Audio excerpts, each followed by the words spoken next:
Hey, it's Matt, your Frontier friend, here to show you how I make my YouTube thumbnails with ChatGPT Image 2.0. Fun fact, I've been using ChatGPT image creation successfully for the better part of a year. Even with Nano Banana and a lot of other competitors, I also have a Windows machine where I use Comfy UI to test and generate images. ChatGPT has always worked really well for me for images. I don't know if it's just my prompts for my needs and my desires for images. I've never had a problem with it. And even when Nano Banana was really going crazy and people were just, all the rage of adopting that, I was still like, I'm happy with what ChatGPT was giving me. And it's even better now with 2.0. That's just my take and how I've used it. So let me show you how I started this. I have a Sony a7 IV, which I'm talking into now.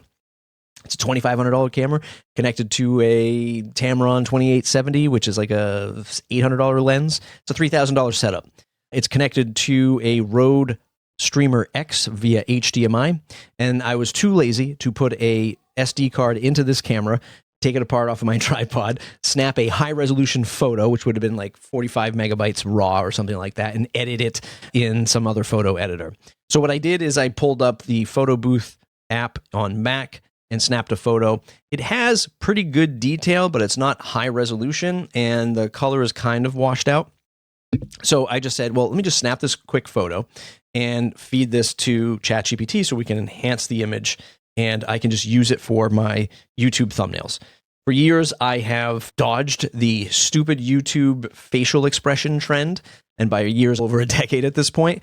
But I figured since I'm doing Frontier Friend as like a new sort of experiment with building a YouTube channel, let's just see how these thumbnails perform if I do the stupid YouTube emotional facial expression stuff.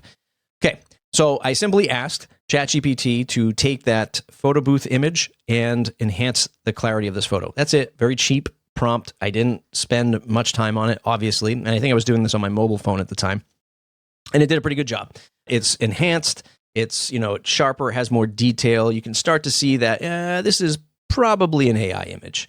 You're not thrown right off the bat that this is an AI image, but you can kind of start to feel it if you look around the back. And at the end of the day, I'm going to be removing the background of this through Canva and creating YouTube thumbnails, which 90% of you are watching on a phone, a mobile device, and then like 5% of you on a tablet, and then 1% of you on a TV. So I think I'm pretty good for right now.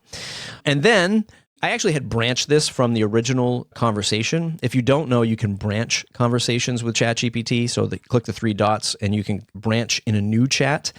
And knowing what I know about having long-form AI discussions with any LLM, and especially with image generation, I was sort of already predicting that as I had more conversations with the chatbot to change my emotional look, I figured it was going to start to degrade the longer I stayed in that chat. It does, I'll show you, but you could branch it into a new chat like I did with this first one, but it was doing pretty good, so I didn't end up branching every single image I was making.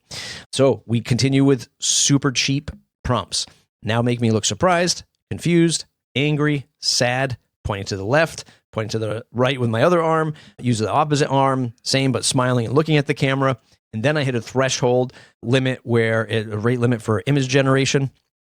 And then I picked it back up today and just did point in the other direction. By the time we get down here to this image, this one is clearly you can start to see it degrade, even that one before. This one's definitely an AI generated image. You can start to tell by like things starting to warp.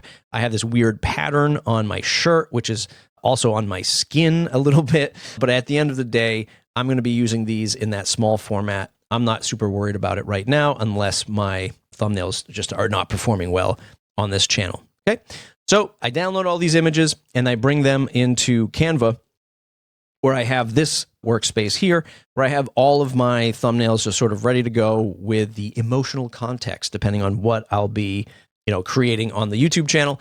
I think for this one, I might do the act surprised version of the feeling or a different one. But you can see if we zoom in a little bit here, this is the original image, which actually looks good when it's on when you're just looking at the image itself. You're like, oh, this is a fine image. Like there's nothing wrong with it. You can clearly see everything.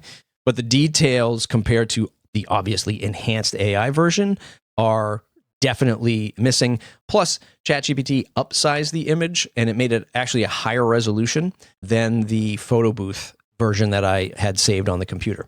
which is also weird. Like, why doesn't Photo Booth just do 1080 and 4K, which is what this inputs as? It's kind of odd. Anyway, you can see the obvious difference in the like color and pop and whatever, even though we hate that word pop.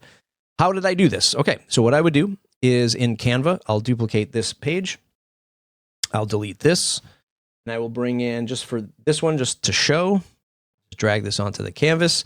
There's probably a million ways to do this with Canva. There's probably a million ways to do it with ChatGPT. I could use the Canva connector and possibly use that as the MCP, and maybe it would have just created all these for me, but I just found this just to be a lot easier. So I drop it in. I click on Background Remover. Very simple.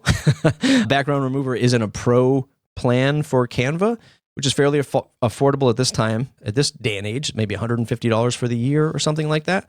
Make sure that I'm aligned with the rest of my thumbnails. Pretty self-explanatory. I could bump this over just a little bit more, maybe even the same with this one, just to give text more space.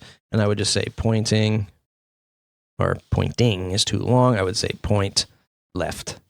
That is left, right? Yeah. And then change this title to point left. And now I have all of the thumbnails ready to go.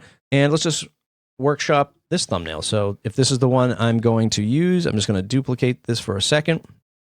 I'm going to say YouTube thumbnail. And maybe I'll just leave it like that. I mean, just across the board. I could shrink this down if I wanted to, but I'm not going to. I'm actually just going to leave it like that. This is how I'm going to ship this YouTube thumbnail. So I'm going to say ChatGPT thumbnail. I could bring in like the ChatGPT logos. I'm trying not to do logos on thumbnails. I don't know why, it's just something I'm experimenting with. But this is the one I'm going to ship with and just see how it performs. That's how I make YouTube thumbnails. ChatGPT Image 2.0, an original photo of myself, enhanced by asking some simple prompts to ChatGPT, bringing it over to Canva, removing that background, creating a tile for each emotion. And there you go. Bob's your uncle. That's the Frontier Friend. Like the video? Thumbs up. Subscribe to the channel. Comment below. Love to hear from you. We'll see you in the next video.